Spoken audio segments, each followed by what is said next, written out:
we need to remember that even just the United States, we have the Fortune 500 and then 5 million other companies. And there's a huge difference between the capabilities of those. And so I work for a very big company. We have money, we have resources, we have people, and most of 99% don't. And so when we talk about security, most of the vendor community, most of the security market is geared towards the Fortune 500 and mid-market, and ignoring the rest of them because there's no money in the rest of them.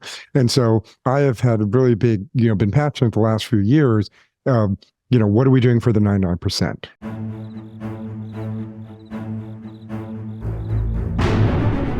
Welcome to the Risk Never Sleeps podcast, in which we learn about the people that are on the front lines, delivering and protecting patient care. I'm Ed Gaudet, the host of our program, and today I am pleased to be joined by Rick Doten, VP of Information Security at Centene Corporation. Hey, Rick. Hello. Good to meet you. Happy to be here. Good to see you. So let's start off with a little bit about Centene and your current role there. So Centene is a large public healthcare payer. So we do manage Medicaid, Medicare, and Affordable Care Act across the country. And my role is a unique role in that I started almost 5 years ago as the CISO for the health plan, Medicaid health plan here in North Carolina, with the intent that my dotted line report to the head of cybersecurity and corporate. And so they kind of refer to me as the neighborhood cat because I'm everywhere. I provide comfort to people. They feed me.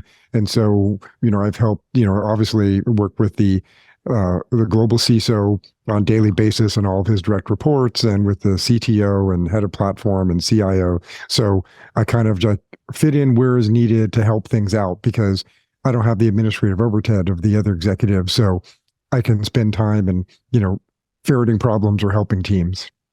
Excellent. So it's a lot of fun. It's like being an internal consultant. Very cool. Very cool. And how did you get into healthcare and IT? So two very different questions. IT was, back in the 80s, you kind of get a computer, you get on bulletin boards, you start doing things. I worked in computer stores in college. I interned in government contracts doing IT stuff. So that kind of like naturally progressed into that. Healthcare, I'd gone back and forth in my career being a management consultant. I'd ran ethical hacking teams from the late 90s to the late 2000s, including forensics incident response team and risk management teams. And then going back and forth from being a consultant and virtual CISO to being a CISO for a mid-sized company 12 years ago to a virtual CISO for 5 years, and then here where I am now. So in that, I had particularly when I was a virtual CISO, most recently, I had customers all over the world in every different industry, from gold mining companies to movie studios to conglomerates to, every kinds of thing you can think of, energy and chemical company in different parts of the world. So everyone needs security similarly. What gets you to the need is where the industry comes in, so I'm still going to need to have identity management and configuration management and risk management and all these different things. But am I measuring against a yardstick for finance or for healthcare or for payment or for energy? So kind of like the being in healthcare is less relevant about just, being a generalist in cybersecurity and understanding all the industries. No, that makes sense. Absolutely. As you look at over the next couple of years, what are the top 3 things you're thinking about strategically? So are these things, you mean like things that I think are really interesting, things I think that people should be worried about, things I think that are opportunities? Oh, I love all 3. Okay. So anyone who knows me knows that my big mantra is that we need to remember that even just the United States, we have the Fortune 500 and then 5 million other companies. And there's a huge difference between the capabilities of those. And so I work for a very big company. We have money, we have resources, we have people, and most of 99% don't. And so when we talk about security, most of the vendor community, most of the security market is geared towards the Fortune 500 and mid-market, and ignoring the rest of them because there's no money in the rest of them. And so I have had a really big, been passionate the last few years. What are we doing for the 99%? I'm the Lorax, I speak for the trees, because all of them being insecure makes everyone insecure. And they're in the same fight that we are in. They have, same adversaries or similar adversaries are doing the same things to them as they are to big companies who can successfully defend themselves. So anything that helps them at scale, I'm a big fan of. Because that is, we always wonder why we as an industry haven't been secure, and we keep seeing there's compromises every single week and ransomware going crazy and all this stuff. But yet we have AI and we have these great tools and we have all this technology. It's like, well, the people who are getting their lunch taken from them can't afford those things and don't have the people. So things to be able to help identify more practitioners get into the industry from non-traditional methods and get more people to help because they have personality types that can do this. Things that can help the 99% in giving them some capability and, that's not too expensive, that can be managed. And things that, then the other thing kind of like is going towards the cloud. It's been a great advantage in the last 10, 14 years, that cloud services and software as a service has made these 99% be able to have platforms that they did not have the opportunity to have before because they couldn't afford to build them or didn't have the resources, couldn't afford to buy them or didn't have the resources to build them. So, I'm real excited about the opportunity of all of those things, for people to be more secure. So what are the things that I kind of worry about? I worry about people, I don't want to say being misinformed, but undereducated in what is really important. I'm on the editorial panel for the CIS critical security controls. And so the controls are in order of importance. And control number one has always been asset management. I can't protect what I don't know about. So we have asset management, we have data protection, we have identity management, configuration management, and vulnerability management. Those are the important things. These are the fundamentals. They're not sexy. There's not like this AI whiz kid thing that is now doing it. There's not some hot box and there's not that fixes all of this. And there is not some cool acronym or buzzword that we use to be able to do all these basic things.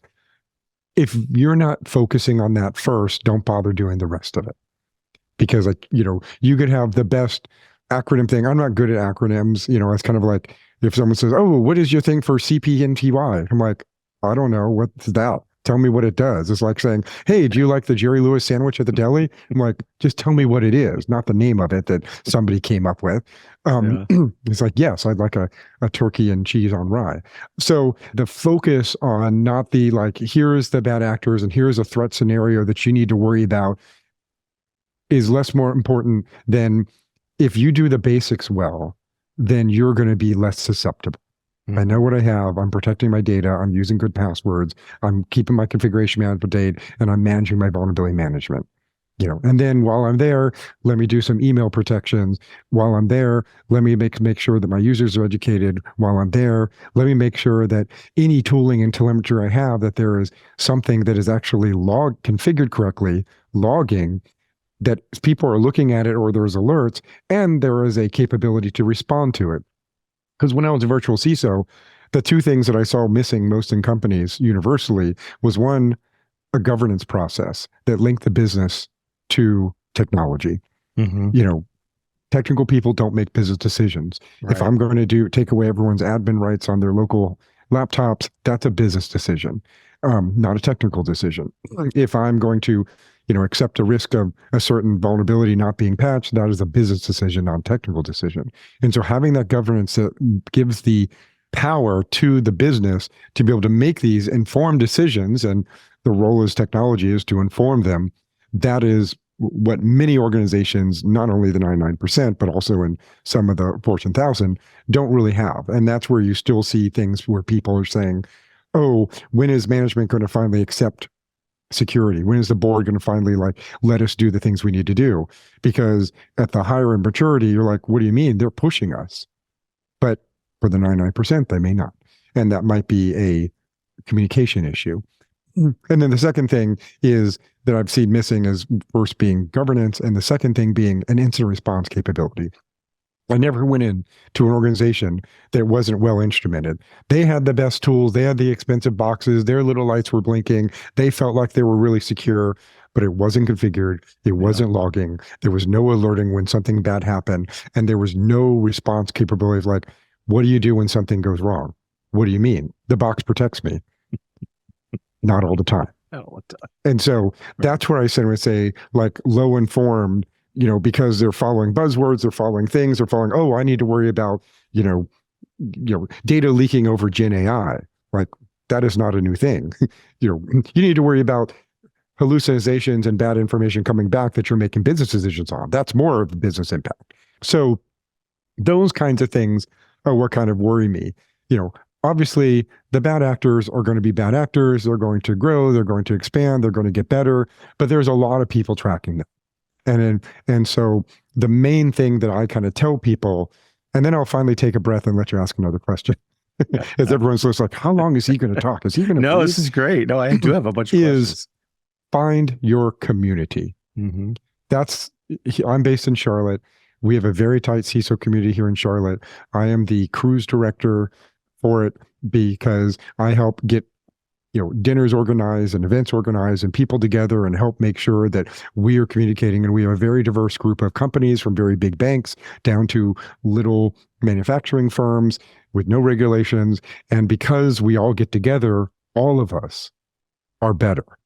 All of us are mature in our programs because we all share information and we really need that community because it's a support group. Right. And not all cities have the same level of cohesiveness. And I won't knock other cities, but I will, I could name specific cities, but I won't. That I know this because there are groups that come into town every week to take us all to dinner, to have a little summit, to have a little thing. And they constantly say, it's like, wow, you are so tight here in Charlotte. It's not only that you all know each other, you're all good friends, have inside jokes, have things you do, have history. And that is so important. And, just from personal human connection, but also from helping you and your organization to have a call away from answering any question or knowing, is this a good consulting firm or a bad consulting firm? Is this a tool that's just snake oil or is this something that's really useful? Or what do you think is reasonable for me in this particular sense? Yeah, well said. So let's unpack a couple of things. I loved your comment about bringing cybersecurity equity, if you will, to the world. So have you thought about how do you do that at scale? So how do you bring the 99% along in a way that makes sense and actually makes a difference? I think it's, community is the first step. Mm-hmm. I strongly believe, and I've been on other podcasts kind of talking about this, that there needs to be some kind of government intervention support, whether it's, incentives, for MSSPs to work with them, discounts on access to tooling, supplements or vouchers or something to be able to help them because, we support other industries, oil industry and the farm industry and there are all these other industries, we supplement them, but what about the people who can't defend themselves? And frankly, we're talking about sometimes nation state actors or proxy actors. So that is a much broader thing that will take much longer and a lot more things to be able to deal with. But, that is an option. There's other philanthropic ways of doing it, from, being allowed to be able to help out in, how much can, some of the haves help the have-nots. And the have-nots are not like that they don't want to, and they don't have the ability. It's just like, this is just a business because, you got to make decisions. Because like I said, 5 minutes ago in my rant, it's like technical people don't make business decisions. And accepting, mitigating, or transferring a business risk is a business decision. And choosing not to do certain tooling or processes in cybersecurity is a business decision if it is well governed. And then they can choose to. And then when something bad happens, the business is like, yep, my bad. Does insurance cover it? Nope. Okay, I guess we're going to have to hit. But you don't blame the head of security for it because they informed you and the business took a decision. And that's how, with all this SEC and going after SolarWinds CISO and going after all these things, it's like there is governance that can help. and that you're not the one hung out to dry. And if you do find yourself in that position, then you need to go. We have been educated for, first with Joe Sullivan, now Tim Brown, about, things that, could go wrong and what we want to do to make sure that that doesn't happen to us. And whether it's decisions we make or make sure that things are in contracts and D&O insurance is up to levels and things like that. And so in the community, these are things we talk about all the time.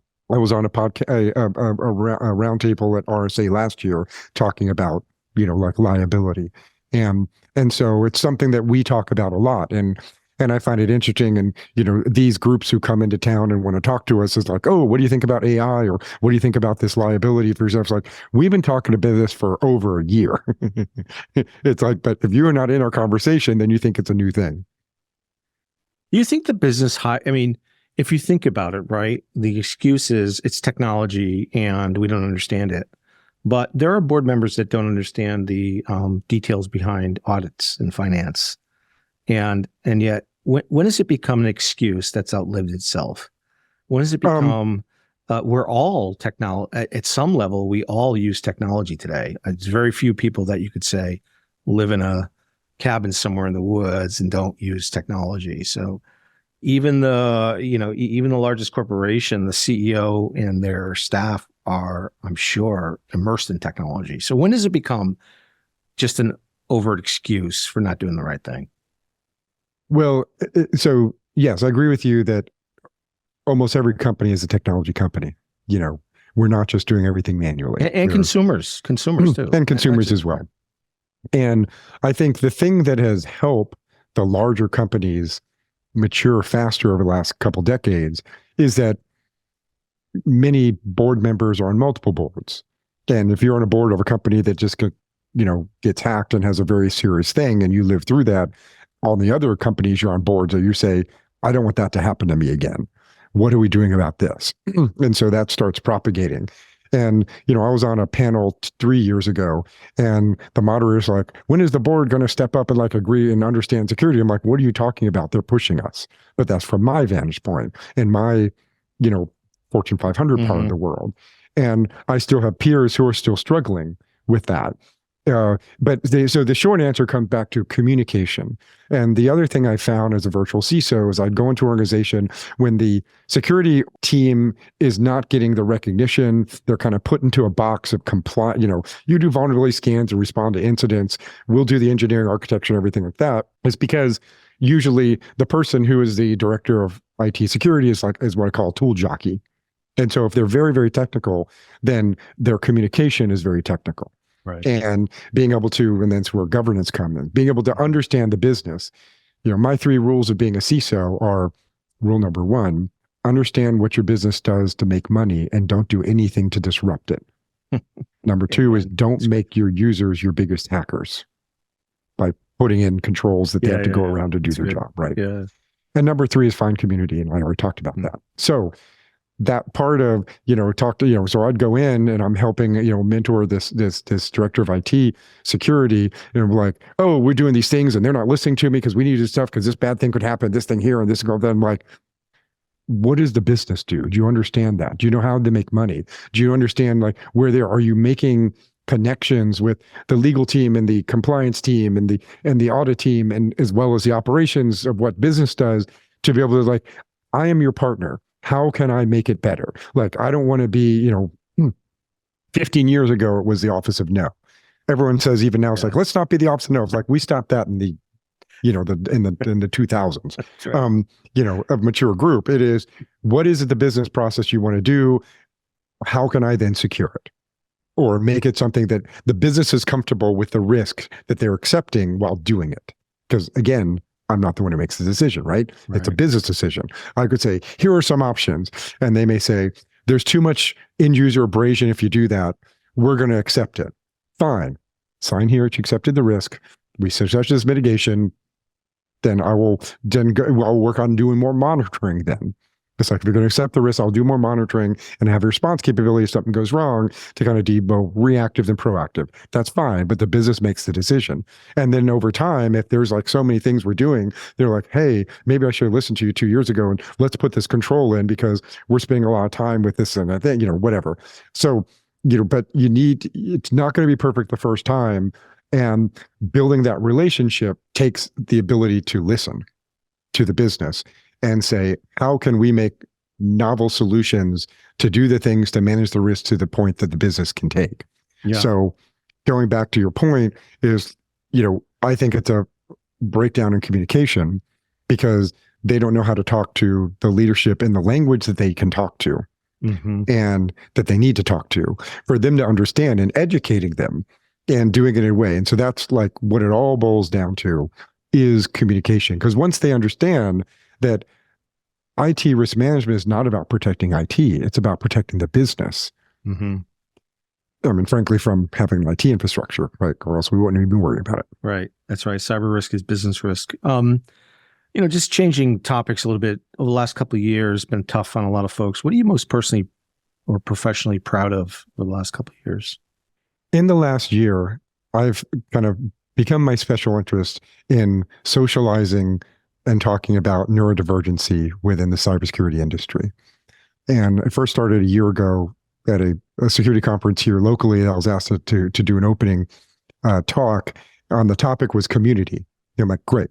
I love it when they give me a topic because then I could figure out how to back into it. And I said, I want to kind of dip my toe into neurodivergency, which is, things that are neurological things in the brain that you cannot adjust, so things like autism and ADHD and OCD and dyslexia and, and then other kind of fun ones most people have heard of, like, dyscalculia, which is like dyslexia, but with numbers, and dyspraxia, which is, movement things. You get very clumsy and and you spill things and stuff like that. And even Tourette's will kind of fit into there. So these are things that I've kind of noticed over 25 years of managing people, that a lot of people, again, ethical hackers, forensic incident response people, risk management people, even developers and DBAs I managed years ago, that they're neurodivergent. They kind of fit into these one thing, autism or ADHD mostly. And that I got really good at keeping them productive. And so this presentation I did a year ago was like, hey, we talk about community. Our community is a diverse community. And there are people who think differently. And they think differently because that's how their mind works. And it's not a behavioral thing. And they're not procrastinating because they are lazy. They're procrastinating because they have a disability in their executive function to be able to initiate tasks. And that connection between the back of the brain with all the knowledge and the front of the brain that does things is not always wired right. And so, it's not a disability of knowledge, it's one of performance. And so how can we then get them on task and get them motivated and get them focused to be able to get things done? And so, managing people who we'd had to, keep the lights down because there were sensitivity issues, people who didn't communicate well, I just kind of isolate, let other people talk for them. People who didn't, who got like overstimulated a lot, again, kind of keep them in a separate room and not have people bother them. People who had a hard time starting tasks, we like help getting it started and then they'd finish it. Or people who start tasks and they get bored and then can't finish it. Let's work on things to help get them finishing it. And so I kind of took all of this and I said, there has been this, there's a mystique, a negative connotation to neurodivergency. And it's like, oh, he's autistic, but there are very high functioning people who work through this and there are people who are not. It is a spectrum, as we kind of call it. And if you've seen one person, you've seen one person, and how it affects them is different, because in the 11 different executive functions, you may be very good at some and very bad at others. Time myopia is one for ADHD, where people who are always late, and they're missing things, all those kind of things. And others, it could be the opposite, where I will never be late for anything, and I know exactly how long it's going to take. The superpower goes both ways. So I started socializing that, and I was kind of really nervous, is this going to be resonating with people?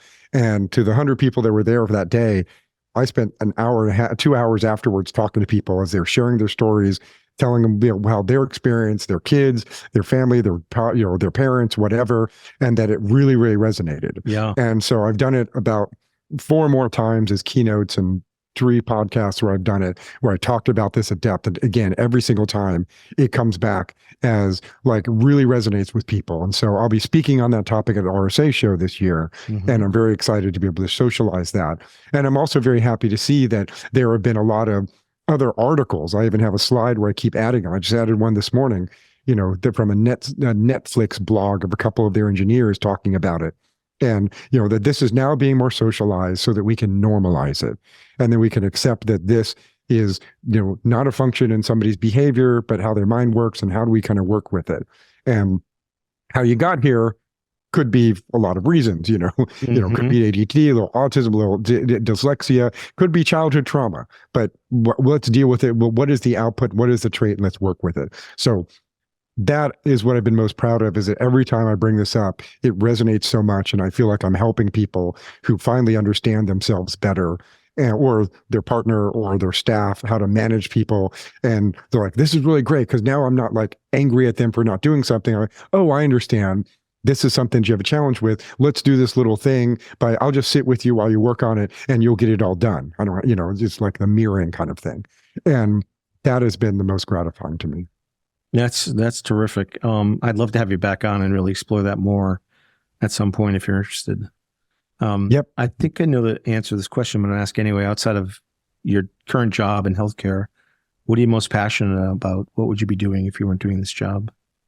Well, one of the things of autism is you have special interests, right? And so I have a lot of special interests right now. It is this whole neurodivergency. I've gone through, over 50 hours of clinical online training to be a certified clinician in these things. That is a special interest, as opposed to a hyper focus, which is, you're following a rabbit hole down some YouTube channel, right? Special interest is a longer term thing. And I've done many things, that I will not list all of them here, but, this is something that I'm very interested in, and pursuing and getting more education and helping people with, because there's a lot of people who need a lot of help, and particularly for adults with neurodivergency, there's not as many people who can support them as there is with kids. I'm a yoga teacher. Known fact to everybody around me, and I teach classes twice a month for my health plan. And, that's something I've always interested in, wellness and fitness and things. I used to be a personal trainer and used to teach women's self-defense back in the 90s. I mean, did all these crazy things. And so, it's just really, it's things that I feel that help others, whether it's from a physical standpoint, from a cybersecurity standpoint, because that's my special interest as well, or from, now talking about from a mental health standpoint. And so that's what really enriches me is being able to talk and be able to help people, help my industry, help my community. That's the core. I love that. If you could go back in time, what would you tell your 20-year-old self? My 20-year-old self was a arrogant little snot. So I was like, it's like, get over yourself. In 5 years, you're going to think you were an idiot. In 10 years, you're going to think it's like, man, why did he even think that? Is that you grow every single day. And I think that, I'm embarrassed about things I did even 10 years ago, that I'm like, oh, I can't believe I did that. And so just say that you will continue to learn more than you thought you could about yourself, the world, the things you're interested in. And you may think you know a lot now, but even now, I bet 10 years from now, I'll look back and like, man, I was an idiot 10 years ago. Yeah, amen. I mean, I look back on photos and go, who is that person? Yeah, and it's really different. Like when you're, I have 2 adult sons, and when they pass that time frame, and you remember where you were at that time, you're like, oh man. Were you better or worse? Oh, much worse. I mean, well, it's kind of like, it's a generational thing. It's like I was, probably more successful, but what does success mean? Exactly. Right? Was I well adjusted? Was I, happy? Did I have, I mean, those things are all variable things, but I definitely would not have been able to, put up with myself at that point. As an adult, Logan's like, yeah, no, I'm going to have to coach you on a lot of things. Yeah. So Risk Never Sleeps podcast, what's the riskiest thing, Rick, you've ever done? scale Well, a so mountain. again, the ADHD side of me is always novelty thinking and explore the explorer gene, and you have impulse Mhm. control is another one of the executive functions that there's not regulated. Oh, I did, outdoorsy things of climbing on stuff I shouldn't climb on, going down, rapids I shouldn't have gone down, driving in a way that I shouldn't have been driving. Yeah. So there's a lot of again, that impulse control thing, particularly when you're younger and your executive function is not fully developed, your prefrontal cortex is not fully developed till you're 25. And I did silly things that were dangerous. And so I had, sprained my neck. I'd, almost broken every bone. I had done all kinds of stuff doing silly things and was, tremendously accident prone by doing those things, which part of it's impulse control, part of it's a little bit of just being accident prone is one of the features of neurodivergency. Okay. So I typically ask this question: if you're stuck on a desert island, hypothetically, and you could bring either 5 movies or 5 record albums, what would you bring with you? Satellite internet. Satellite internet. Well, that solves it. You get everything then. Right. Because I would not be able to manage with just 5 things. I would probably create new things. I am not an avid reader of nonfiction. And fiction, of genres that are kind of traditional, even though I have a degree in English literature, but I'm still not. You do, me too. But so funny. And so my taste in music changes because there are things that I like and things I don't. So it's a bad question for me because that's not how I work. I guess as my answer is I would figure out a way to get off the island or not get on the island in the first place. And if I did, I would kind of create a way to get off the island quickly. Well, and not just resolve myself to. I love it. Well, I guess I'll be reading these books over and over again. Oh, I love it.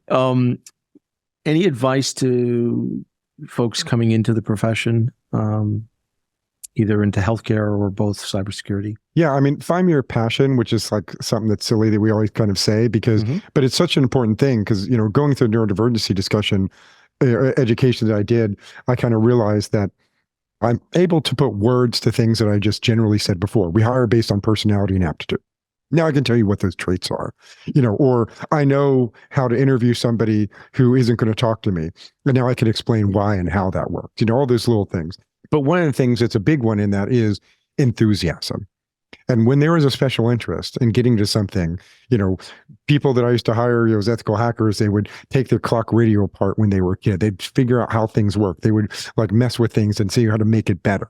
And so, find the things that you naturally want to do. If you like dancing, find things that are well, I'm going to run around all day and I'm going to pull cables. It's the thing that you are naturally good at, lean into it. The thing that you're actually, because as you know, there is a rainbow of roles within cybersecurity, and I've done almost all of them. And so there was something that takes a lot of formal education and no formal education, a lot of, problem solving and no problem solving and following directions and some things that are exciting and novel and some things that are boring and monotonous. And depending on where you like to do, lean into that and you'll find something that you will like. And it may not be what you think at first. So in cybersecurity, people come in want to do ethical hacking, right? And they want to do the pen testing. And then they realize, I like this, incident responding is kind of fun. Because then I get to solve problems like a detective. Or then it's I like security architecture because it's putting a bunch of Legos together, or I like I like doing detection engineering because then I'm taking the things that the detectives find and finding a way to detect it next time. So there are lots of these little things that you may not realize are a thing until you get into it. And then you will naturally evolve to it because, people in my generation, you didn't seek to go into cybersecurity. It found you. You have to be the one who solved the problem. And then the next time they say, hey, can you make this thing not do this thing again? You're sure. And then next thing you know, you're the security guy. Yeah, no, it's great advice. I think Bukowski said, find what you love and let it kill you or something like that. Right. And it's not but what you love that can apply to something that makes you money. Well, yeah. In my industry. Yeah, that's right. Yeah. And that's what I love about cyber. You're right. It's such a broad field that it really can map your personality to the role, pretty interesting way, and then evolve over time and capture and learn a lot of different things about not just cyber, but also the business because of the access you get from that role, unlike any other role, I think. Right. And that's where I love being a consultant is I got exposed to so many different industries. So, when I go into, 17 years ago, I go into, hospital and they're like, oh, tell me your experience with hospitals. Like, well, let me tell you about the auto industry, which is very similar to how hospitals set up, and their risks are the same and their challenges are the same, and so that, because most people don't do cross industry stuff. Right. It's like you're with, I'm in Charlotte, it's the banking capital of the US. All the bank people hang out with bank people. And, but I am, but not looking at like, oh, what the manufacturing doing or what the oil companies are doing. What are the healthcare companies That's very doing that might be limiting relevant too. to us? Because it's just like you get so used to being in this little clique. Yeah. And so that's what I always encourage, if you have the ability to get into consulting, to get this broad range of like what it is that you like, what industry is most interesting to you, which part of the world is most interesting to you, then that gives you that broad sense to bring in. It's like, oh, I saw this problem working for this, manufacturing firm in Mexico. And here's what we did to solve it, because it's very similar to a thing that we have here. Yeah. Yeah. Interesting. Well, great advice. Rick, really appreciate your time. Thanks for joining us today. This is Ed Gaudet from the Risk Never Sleeps podcast. If you're on the front lines, protecting patient care and delivering patient care, remember to stay vigilant because risk never sleeps.